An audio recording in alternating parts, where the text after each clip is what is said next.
Hello, everyone. Welcome back to another episode of the 401 Access Denied podcast. I'm the host, Joe Carson, Chief Security Scientist and Advisory CISO here at Delinea. And it's a pleasure to be here with you today. We have a very important topic, one that's been a bit of a buzzword for the last couple of years, and it's really exciting, but also has some risks and challenges, and we're going to cover those today in the episode.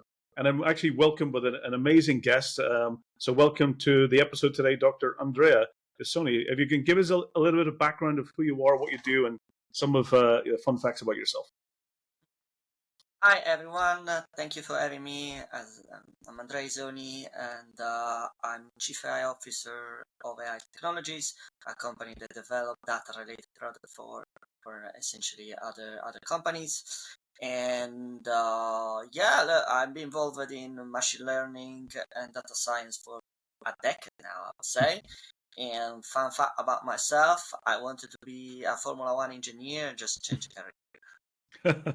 But it's definitely, so you still have that possibility at some point. Well, there's always the future. So yeah. But welcome to the show. And the episode today, we really want to dive into a couple of things. One is that AI has been a big topic, mostly in the last few years. I mean, but when I look at it, it's been a big topic around for the last probably 50, 60 years, because it's a topic that's been and looked at, but I think where it's become much more available to the wider public in the last few years, and that's where the trend is really coming from. But when we get into AI itself, there's lots of challenges around ethics and around acceptable use and so forth. First of all, let's explain to the audience what really is AI, because I think AI in general, from a very broad topic, is misunderstood, and I think it's really important to kind of really give the fundamentals about what AI is. And then we can talk a little bit more about the details of ethics and the risks. AI is just a software. The main difference with any other software you've interact with is this software has a bunch of data of certain sort, certain thing, and it has been trained. That's the word. I don't know. I'm trying to figure out how to simplify the word train, but there's nothing coming to my mind. But in any case, it means that this software takes some data and try to understand some statistical feature or patterns into this data, and that's what we call training.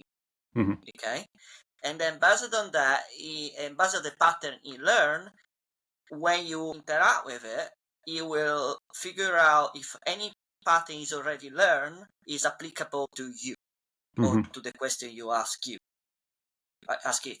Okay, so in simplicity, it's much more contextual aware. It understands I always call it. It's probably more about predictive. It's from what you're asking. It's starting to learn about what's the next thing that it should be actually presenting to you. So and the more questions you ask, the more it tries to understand the context of what you're asking and learning from that. And ultimately, for me, I think from the audience, and I always call it, it's literally it's fast math. So it's fast statistics. Exactly. So because what it's able to do is based on lots of, and your point is one of the challenges is that when we have those large language models, and ultimately, and you end up having the machine learning type of thing where it starts learning the context of those.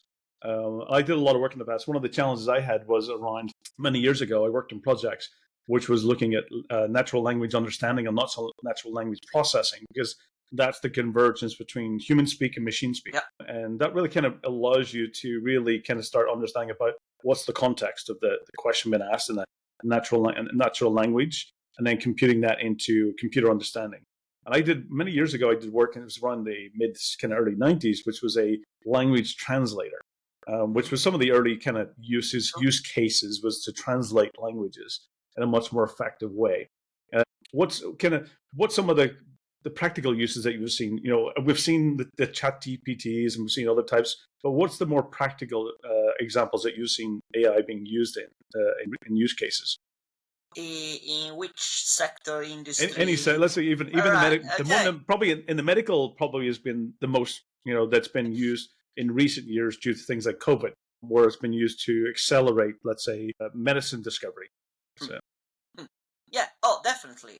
You just touch a topic now. I can talk about. Well, I can talk in any way. It was a bit broad.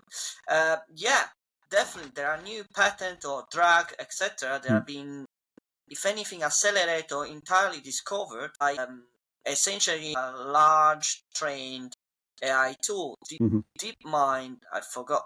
It just slipped in my mind the name, but there is a big tool from DeepMind that actually discovers some patent Hmm.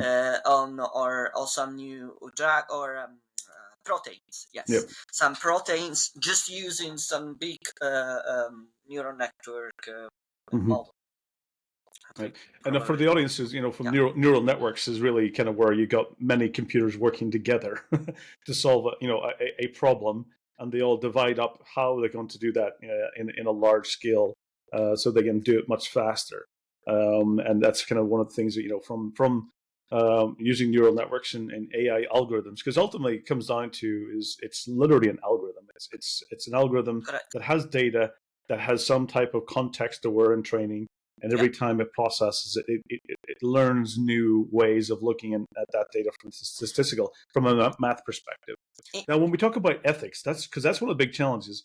I've sat in numerous expert panels and boards in recent years, and it goes way back. A lot of my working in this was around 2015 to 2020. In some of the early discussions around things like the EU AI Act, which we'll talk in a little bit. Now, one of the things was there's lots of ethical challenges. Can so one of the things is that a lot of the AI models that we have today are biased by default, because the data sets that have been used is based on data that has been historical, and if you look at a lot of the data that we've got, it's historical biased. So can you explain some of the examples of those types of bias or ethical challenges that we have with AI algorithms today? Yeah, just to start with some simple example, you Mm. probably I will not go to the monkey one, but I will go Mm. to a more professional one Yeah. probably. I'm sure you know what a monkey is. If Yeah. you want, I can say even that. But just to go in there, it's the same problem anyway. So essentially, if, let's say you train a model on historical data Hmm. on salaries to predict salary of a person based on age, Hmm. gender, race or whatever it Yeah. is. Yeah, if you build a model out of that, and then you use the model in a prediction phase, essentially me, okay, Hmm. Andrea Isoni, I'm 37, white clearly, Hmm. and then it will predict a certain range of salary. Okay, now because of the way it's been trained, on the data it's been trained, if a woman goes there, it doesn't matter if it's exactly the same qualification. I mean, essentially, it's my same CV, but instead Hmm. of a male, you see a female, you will predict a lower range of salary. The reason for that is because historically, women Yep. were paid less, no matter if you match the CV.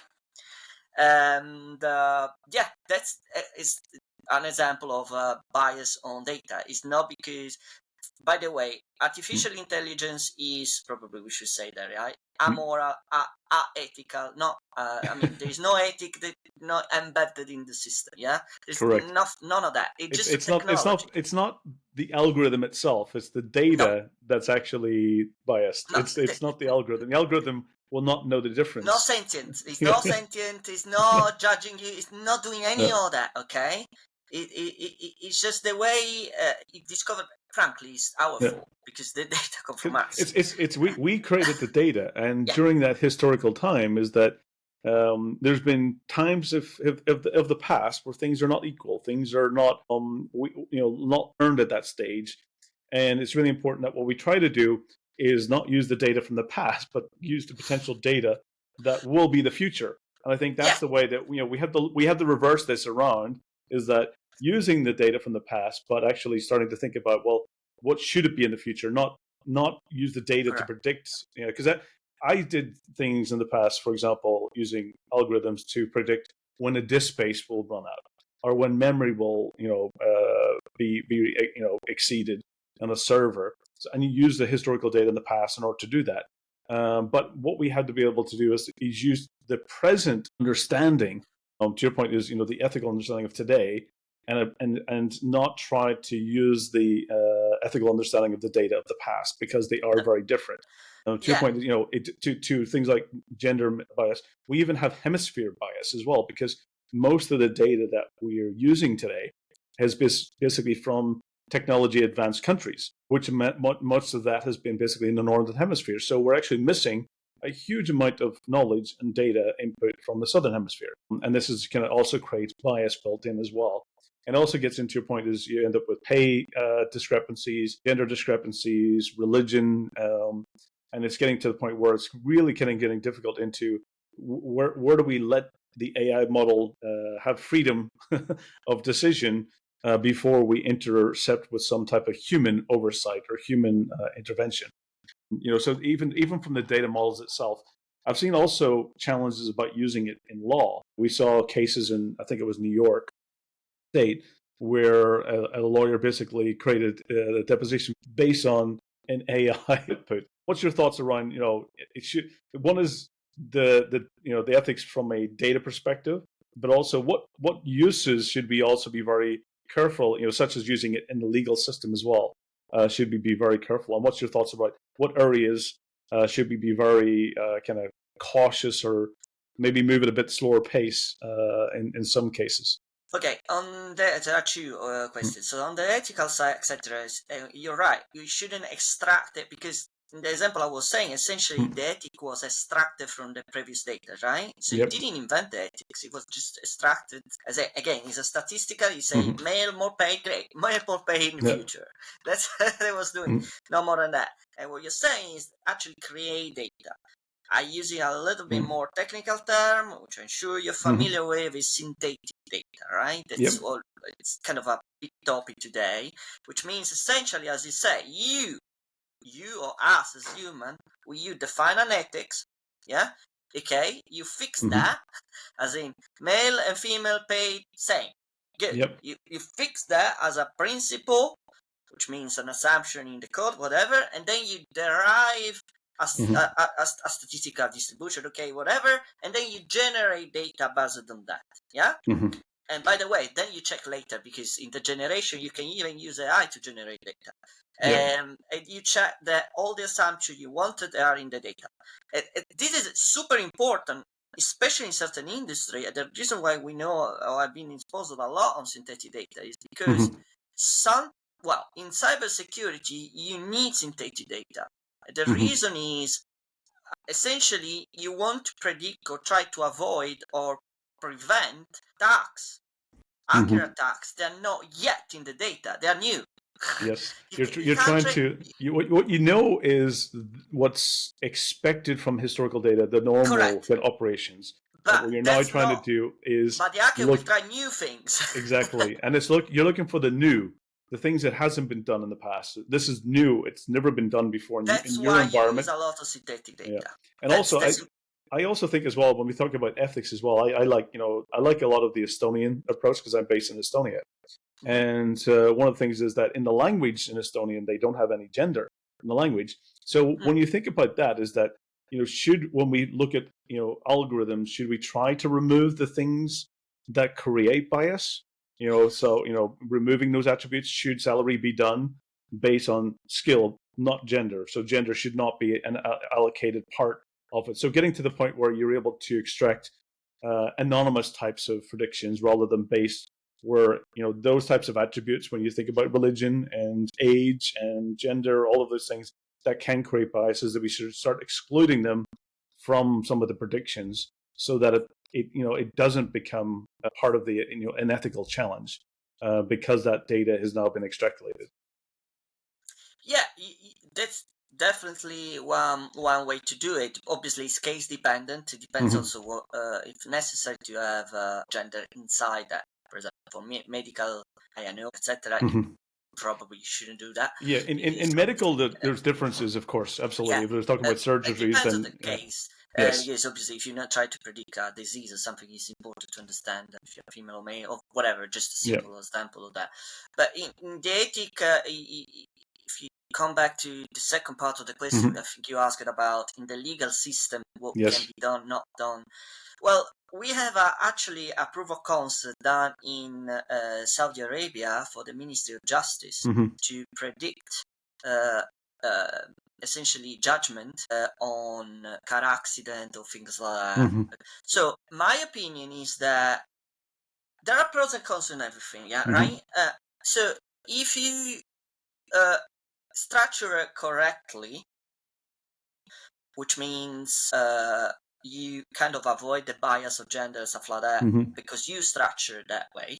Yeah. So it is our responsibility to structure. If you did that, definitely when you use system like that, and the cases, in the case, the legal case are standardized. What I mean by that, a car accident. I mean, it's kind of a standardized, kind of boring case. I mean, someone got hit or crash, whatever. There is the picture, there is the evidence, or there isn't, and so he's trying to claim something there is. I mean, you see, there is when you're going a criminal case or something like that, that is Wild West. Yes. And what is true, not true, the variability of the case. I think you're absolutely right. When you're getting into the point between what's mathematical possible and what's basically, let's say, human nature, when you can separate those two, because AI is purely from a math perspective, and it's math reduction. It's about statistical analysis, and if you basically focus on cases that are purely mathematical calculation versus that, trying to determine the motive within somebody's mind. Those are two very separate types of approaches. Correct. Because the human mind, then you're talking about kinetics and all the different possibilities that we don't know, which can't be done with AI at this time. Well, yeah, I mean, there is too much unknown, non-unknown, etc. And the variability is too large. The AI cannot make sense. But if you're using in case in which the variability is within control, like as I say, car accidents, things like that, in which the variability is well defined and within a range, then I think it's useful. It's useful because, first of all, you have a standardization of judgment, because we are all human. Even the judge is a human being, right? But there was a funny story, if you allow me. It was very quickly. Sure, absolutely. There is a statistic. I don't remember which country, unfortunately, but it doesn't matter.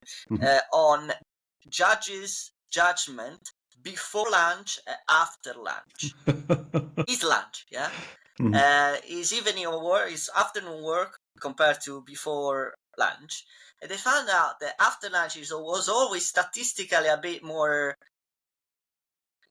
gentle, I don't know, in the judgment than before lunch. So this kind of bias, all this kind of bias can be obviously eliminated if you use a statistical system. It doesn't have to have lunch system, right? And it's consistent. Yes, correct. It's consistent. Although you need to use, first of all, as we say before, right? The statistical bias should be eliminated from the top. But if you do that, then you have a very consistent judgment. And obviously, you need to use for cases in which already the variability is right. I mean, car accident. Okay, it was too fine. We have the evidence. Yes. No. Is the damage proportionate to the amount asked? Yes. No. I mean, simply go for it. That's it. But yeah, that's the way. So it's not ethical. Even the ethical is too broad. You need to split in sector in which you think AI can help and think that it's still beyond. Yeah, I think it really comes down to is the because I will say this, it's maths. It's. Yeah. I remember having a great discussion a couple of years ago. We were at a hotel, and it was after a conference, and me and a friend of mine were talking about quantum computing and AI and all of those kind of the buzzwords at the time.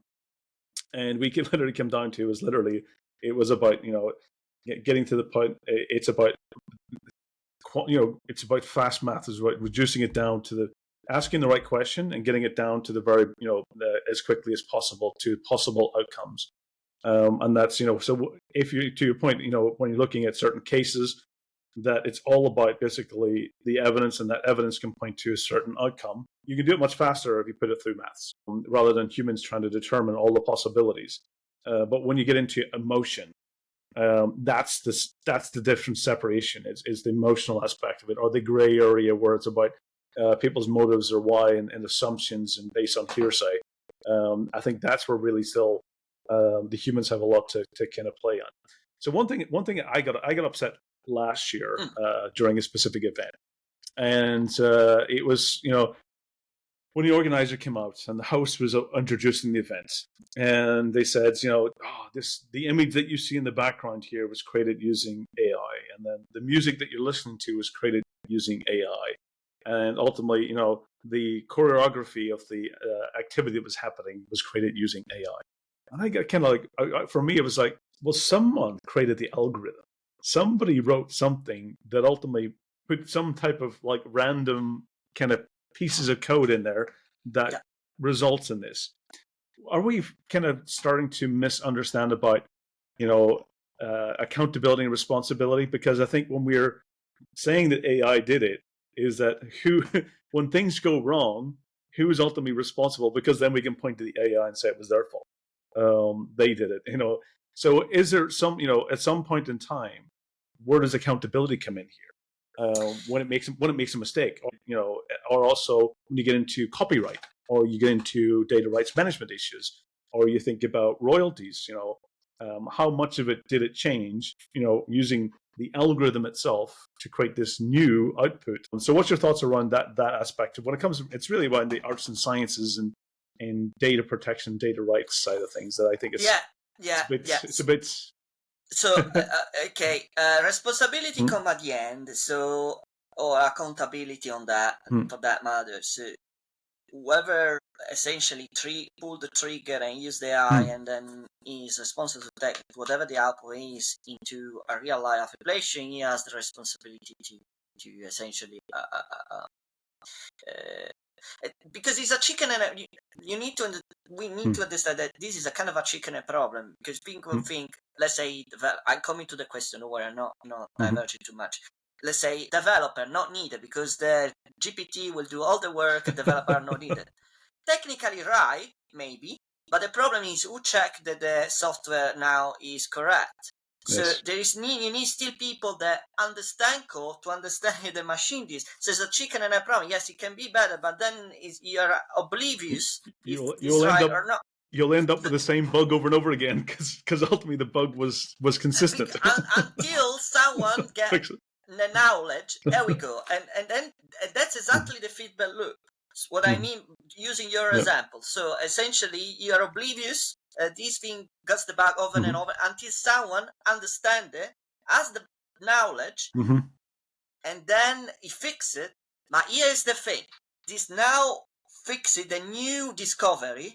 Now is a data point that you put in the system. Now trained again, the bug is not there anymore. Now here's the thing: the person that found the bug is essentially needs to be retributed for that. In the same way, as you say, the artist or the IP or the image, you get retributed for. That's why I talk in my newsletter about a lot of the hacker economy. Because if you do not retribute people that discover these bugs, more or less like in the blockchain, you have the validator that unlock the chain. The miners. The miners, yes, it's that mentality. But as you know, the miners are retributed. Yes. If you do not retribute the miners, the system will not improve.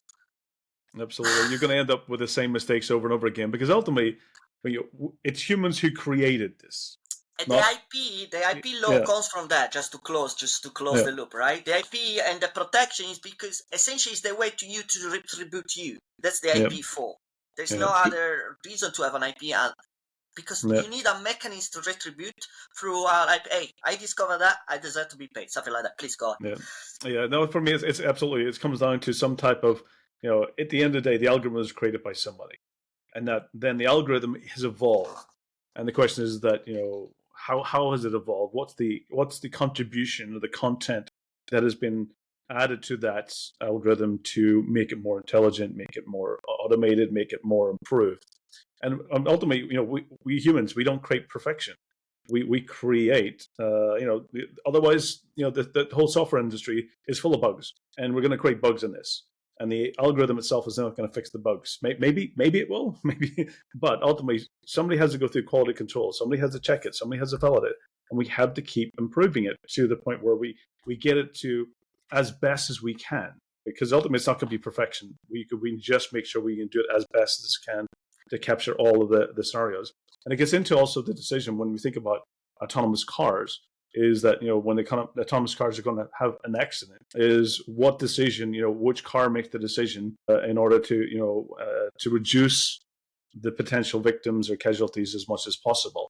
And this gets really into, that's another challenge that we have, is that when there's a human life at the end of it, when does the algorithm get to make the final decision? Because it can make the decision much faster than we can, which is important. Because if we're left to make the decision, then ultimately, the worst accident could potentially be the outcome, because we're too late to react. So in certain situations, handing it over to algorithms to do it faster. But the question is, who makes the decision? Which is more valuable than not. It is becoming I think it should be still the human, but that means the human still catch up with knowledge, which means you need to have as much as knowledge is possible, if no more. If you want to solve someone else's problem or a bug in the system, it means you know more than the system itself. Yeah, and that ultimately means that at some point in time, the country's laws will actually have to be able to capture these in the legal system as well, into what is the outcomes, is what should the final decision be made, and therefore that should then be kind of brought back into the algorithms based on the legal frameworks that's out there. So let's move into one of the things I think it's really important is many countries have taken different stances on this. The US is kind of like a bit undecided. It's still kind of quite open. Anything can go. The UK has created the kind of best practice framework along with CISA. So it's more of a guideline. And the EU has really taken a much more kind of, governance stance, let's say, by looking at the EU AI Act. So what's your thoughts around the EU AI Act itself? Is it something that, and the differences as well between different countries' approaches? Because I always find it's better to be more cautious, because fixing things later, because we know in security, when you try to secure things much later, many bad things have already happened. And you want to do secure by default. You want to do secure by design. And I think this is the stance, that with different approaches. So can you talk about the EU AI Act in general? What's its intentions in order to achieve, and what's also the negatives as a result of having something like the EU AI Act in place? Okay, I'll try to be as brief as possible, because it's a very big thing, especially related to the other countries, things like that. But very quickly, the main principle of the EU AI Act is about protecting life. It's not about business. Obviously, reflect to business, reverberate to business, but the main point is regulate something that impact lives in any way or form, or ban something that is against human life, weapon obviously, or things like that, or which means that biometric, that the distinguished by race, etc., in public place, or take information about race or gender, whatever, is banned, or things like that. Is allowed within system by I tier. Now, I regulator within, private compound, they need to emotional reaction with certain jobs and like that. Yes, it's still allowed, obviously, but it's I regulated. I regulated is obviously everything related to care or judgmental system, or even education is very high regulated, the high risk tier, because if the AI got wrongly, the wrong score in your education exam, there's a high impact in your future career. Yes, absolutely. Or healthcare is obvious. I'm not getting to that. It makes the wrong prescription. The wrong so dosage of drug can be very severe. I'm not gonna get into something like that. Obviously, and the lower end is something that is more fundamental, like chatbot that may or may not, use hard language or do bad language on you, something like that. Yes, it's a problem, but it's a light problem on that. It's impacting people, yes, but it's not that much of a problem. Yes. So this is the difference. So ban, high tier, high risk, low, middle risk. Okay, and obviously there is GDPR. That's the structure of EU AI Act, which is great. It's taking a risk-based approach, especially when it comes to human life. Impact on life, based on impact on life. Okay, just quickly on that. Yesterday there was an approval by the Parliament. It's not the end, although the news they say it's the end. It's not the end. I think there are 2 steps still in. You can figure out one is the EU Council, the above of the Parliament needs to approve that, and after that, it needs to enter in the journal. Now, if you're of any legislation before getting actual law, it needs to be which is everyone has to sit around a table and go, yeah, and then it needs to be published in the journal. Your journal, I mean, the actual, whatever, any country, any law, it needs to be published in the Gazette or something like that. There's a name of that. So we are talking about when this gets into actual enforce, we are talking about May or June. We don't have a specific date, but around May or June. For that is between 6 months for banned, and ban within 6 months. If you're doing that, you should stop. But for all the rest, our risk release, depending what it is between 12 and 13, 6 months, transition period to adapt on that. Yep. Stop that. Now, the rest of the countries. It's very complicated. Yes, there are light touch in theory. In practice, it's difficult. I explain what I mean by that. First of all, US, UK, or other countries, Israel, for example, think that there is no necessity to regulate AI in the sense that is any sector, especially UK, think that if there is a necessity on regulation, it will be done or pushed by sector. Okay, US is even more complicated. It's kind of at the same guidelines, but US is, as you know, is a United States. Yes, which so means every state is doing their own approach. California, for example, is doing his own very strict stuff. Others are more permissive, things like that. So yes, when we're talking US is permissive, we are saying that the federal government is permissive. It's not that any kind of country can do these own laws, etc. For example, even in other stuff like environment, things like that, California is super strict regulation on environment, electrical, whatever. Others are more, relaxed for whatever reason. So yeah, when we say US it depends if it's supreme federal level versus state. Federal, true. State. As in single state, not so. UK or other but anyway, the principle is if any regulation is necessary within a sector. So it's regulation by sector. What I mean by that, let's say of finance or cybersecurity. If you think in finance there is, because finance is already regulated, that's why I say, the healthcare is already regulated. You have already a lot of regulation to get in to provide the service. So the approach is, if they think there is no already a regulation that already applicable to AI, they need to add within the same sector. Okay? Or air travel, federal aviation. I give you an example of aviation because I think it's very easy to understand for everyone. I'm sure everyone look for a flight ticket to somewhere, Joseph from Tallinn to London, where I'm from, right? You look tonight, okay, well, the price is all right. You look for tomorrow, and you will see that price up.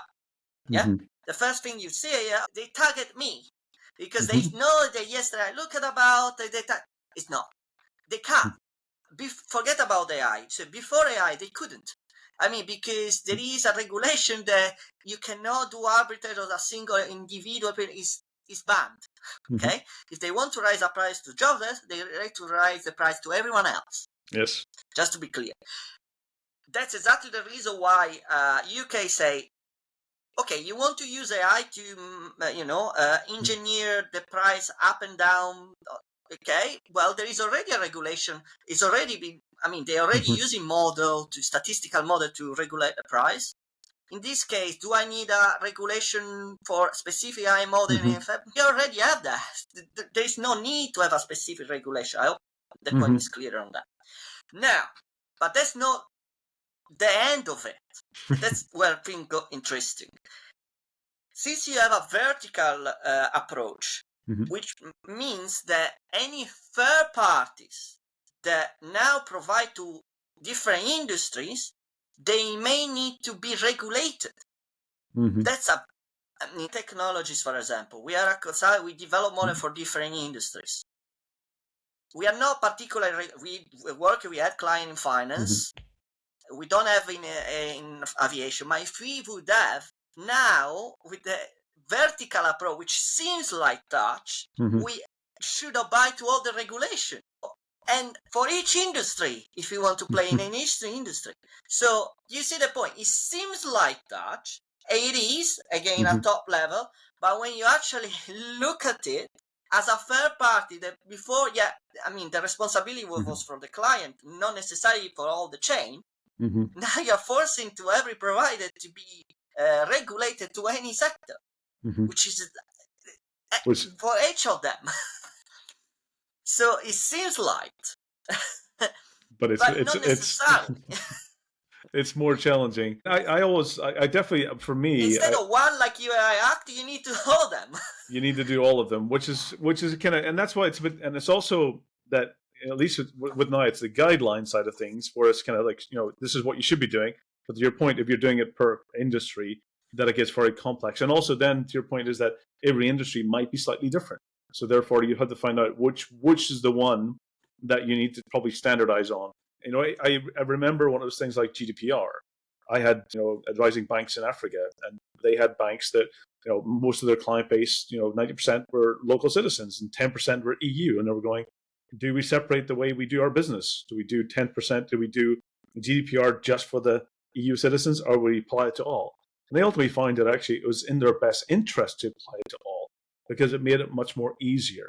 It also made it much more transparent for them, much more controllable, much more visible. So by in the same way, I think that when you look at companies in the US that adhere to the California Consumer Privacy Act, took the same approach. Is that, well, if I'm going to have to do it in California, I'm going to do it across the board, and it makes it much easier to. So in the same way that AI is across industry, you're going to have that same approach. Definitely, I like the risk-based approach. For me, is definitely allowing you, and also the more impact you have, the more you have to make sure that you're actually following the right practices and being more transparent and adhering to a lot of the regulations. So for me, I've always liked approaches that does consider the ethics and the human nature side of things, because it might slow certain things down, but I think the EUA Act was a bit of a balance between, one is allowing innovation, allowing things to move forward, as long as you're not impacting the citizen life or at the end of it. So you can actually move things and forward. So there has to be the balance between both making sure that everyone's safe, but at the same time making sure that technology can thrive within the society. Sure. So what's your things areas do you think that we should be, which ones that should we be cautious about, which ones should we try to accelerate as much as possible? Is there certain areas that you think that we should kind of slow down and be a bit more cautious onto, or things that we should try to advance as much as possible when it comes to AI systems? In terms of technology, where we should evolve. And technology. Well, I have the feeling that we are evolving quite fast in any case, but we are. I mean, when the CEO of NVIDIA gets up and says, we shouldn't learn to code, I'm just like, no, because it's a point where who's going to fix the car when it breaks down? I think NVIDIA CEO say, we do not need coders or something like that. But there are people that say that. I disagree on that. Yeah. But who's going to create the algorithms? So it's code. But the problem is if you anyway, I disagree on that. It's a long couple of discussion to explain that. But we need people that can be able to intervene and fix things Absolutely when there are issues or problems, or integration even, because even if a code is well done, etc., how do you integrate? Absolutely. Do you do even the integration automatically? Really? Yeah, it's interoperability. Interoperability is definitely one of the things that we're going to have to keep doing. Is how do we bring these systems together? Definitely not soon. Definitely not soon. Even if, because there is, first of all, there is a limit of line of text the auto can produce. And by the way, the more you enlarge the number of tests, the number of error is non-linear. I mean, risk of error exponentially increase. It's not the same number of levels. The larger text, if it's code or whatever, it's increased non-linear. See, no, you cannot possible do that way. I don't have a specific industry in which I think we are progressing too slowly in a way. I don't have that feeling. Yeah, definitely. I think that the chatbots are a bit kind of like where the help desk and support, where a lot of organizations have basically moved to chatbots, which is sometimes a bit frustrating. You can start having arguments with them because at some point in time, I like the ones that have a bit of a balance that, they will help you so far and then move you to some, a person at the end. I like the combination too. It's sometimes too difficult to explain to a chatbot what you want. Still, Yes. it's quicker. It's just quicker to go with a human. Because it's just quicker. Sometimes it's a bit difficult because obviously they are standardized or things like that. And by the way, they will be even more standardized after EU Act. Yep. And the reason is they need to respect the regulation or avoid to be fined or things like that, which means the creative part of that will be a little bit cut to be safe on the regulation perspective. So when you say that we are not moving too fast in adoption, definitely is the case. In fact, I think the adoption of AI, it will pause or slow down at very least a bit until everyone is safe, as in safe from fines, safe from consequences from the regulation. That's, I think, the adoption is unfortunately, judge yourself, but it's slowing down. It has to slow down, especially in sophisticated model, because a company wants to be sure it's not going to be fine or it's not going to have problem in that sense down the line. Absolutely. I think for my side is that what I've challenged with is the accuracy and high confidence level. Is a lot of the models, what they don't provide you is some type of transparency into, we have this much confidence that the answer we give you is correct. And that's what's missing a lot. Is a lot of these is that, when you get a response back, you have to try and verify yourself whether the response that you got from basically the GPT model is accurate. And how do you understand about what data sets, what training model was used, or what. So for me, not having visibility into the accuracy model is something that I think that will provide the kind of much more confidence in basically the acceleration side of things, because what's happening is the more, if we start interacting with a model, and all of a sudden, 9 times out of 10 we get the wrong response, people will go somewhere else. And I think that's ultimately is the correctness and accuracy is something that, I remember sitting, one of the panels I was on was about using AI and in law enforcement. And one of the things I made the statement is that when you do that, then you had to be right all the time. You can't have one error, because the moment you have one error is that you invalidate everything else before. And that's where you have the challenge. It's like, somebody who's doing forensics, and all of a sudden they've been working on hundreds of cases, and you find out that person has done it wrong in one case, is that all of the cases had to be reviewed. So did they do the same mistake in all the previous ones?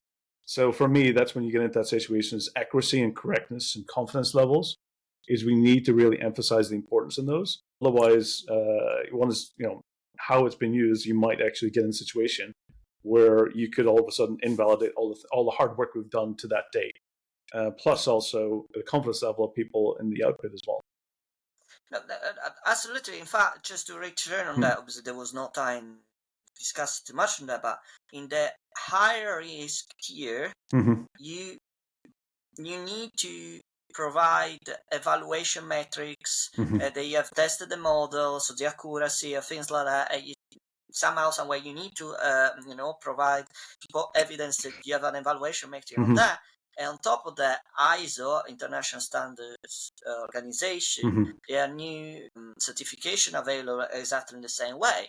If anyone's having a designer in cybersecurity, 27001, quite famous one, there will be the same concept. As in, you need a management record, you need an incident record, and you need procedures or processes on what? On accuracy. Correct. On evaluation and accuracy and your model. And that's the way you're going to be certified, in this case, on artificial intelligence security. The outcome of that panel came to where, when you're using it in law enforcement, is that you have to have very, very clear explainability. What was basically the outcome of that type of subject matter expert kind of discussion is that when you're using it for those certain cases, you have to have full explainability and the accuracy and the confidence level that you got to that outcome.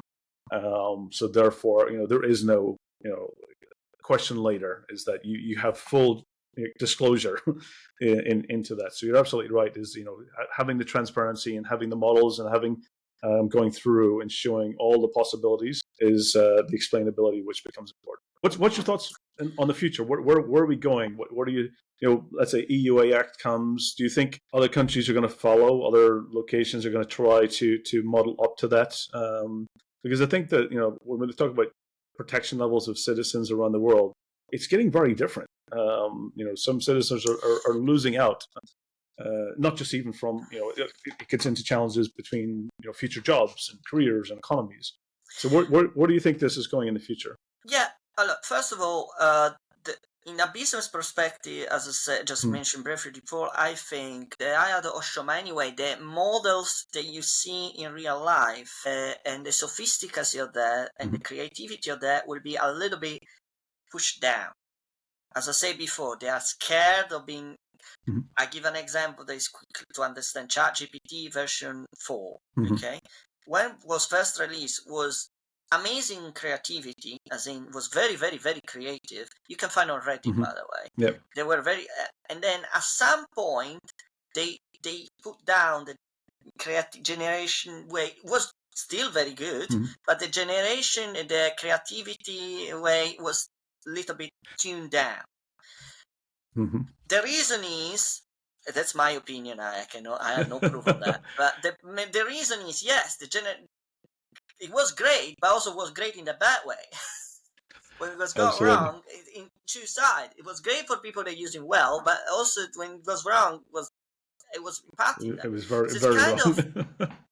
So they tuned down the creative generation, the creative way somehow, somewhere. It's not a topic for today, but the reason is, in my opinion, they need to be within safe standard from the regulation perspective. So if anything, this regulation will push down, not up, push down, unfortunately, the sophisticacy of the model, the creativity of that, because it needs to stay in certain safety order, obviously to avoid fines or things like that in a business perspective. That's the first thing. So we are not going to be up in terms of advancement too much, but I think ADA stable a little bit down for that reason. Second, AUAT will be followed by other things like that. It depends on that. I think many countries will tend to be light touch, as in, but the light touch reason behind this, do we really need, like the example of flight tickets booking on that, do we really need an essential regulation? If it's already protected, we don't. But as I was trying to explain, it's not clear to me yet, is, okay, we don't need this specific overall encompassing regulation just for AI, and we just need to push a sector. Now, the problem is, if you do by sector, it is really less, laborious for a company or not. And that's not, that's exactly the tricky question, because somehow, somewhere, we found out that it's counterintuitive. They started for the good reason, as in, we do not want business to hinder development or adoption, etc. But if it turns out the opposite, as in everyone should be now regulating any single industry, it backfires. And the inconsistencies as well. It backfires because they started for that, but then you're right. The year will be the way. Yep, absolutely. So if it's not, I don't think we will be too far followed. But at this very moment in time, I'm not sure which way is. I think some countries are sitting on the fence. They're just sitting on the fence right now and waiting to see. I don't know which one is. At the end of the day, I think every country wants the best compromise. As in, you want security for the citizen, but at the same time, don't diminish its innovation. The innovation level of your own company. Absolutely. That's the main topic. Maybe not in the EU airport, but most countries thinking that way. If not all. So how that can be achieved, we need to see, because it's not straightforward. As I say, the UK approach is that one day is less cumbersome for the company. But if there is a way in they, as you say, standardized as is, maybe will be that. If not, the UI kind of approach will be the way. Absolutely. Andrea, many thanks for being on the show. It's been fantastic discussion with you, and hopefully this will be the first of many conversations, because this is something that a topic I really enjoy, and I think it's very exciting, kind of the possibilities in the future. So, but any final words that you'd like to leave the audience? How, if the audience would like to reach out and contact you for more information, what's the best way to contact you? Sure. Look, I'm very active on LinkedIn. I reply to everyone really. So they may find me Andrea Isoni on LinkedIn, and from there I really reply to everyone. And I discuss all this topic there with a newsletter on AI called. Yeah. Fantastic. I'll make sure that we have the way to contact you on our show notes, so that makes it much easier for everyone. So, Andrea, many thanks for joining me on the show today, and hopefully for the audience, this has been something very valuable. Really getting into some of the the hot topics of AI, and some of the directions, and some of the good paths it's going, some of the more cautionary side of things, the ethics, and as well as looking into the EU AI Act. So many thanks, everyone. Take care. Stay safe. Andrea, again, many thanks for being on the show. And for the audience, every 2 weeks, tune in to the 401 Access Tonight podcast, and for thought leadership, news, hot topics, and exciting information that really kind of helps you understand kind of some of the best way forward. So thank you. Stay safe and take care. Bye.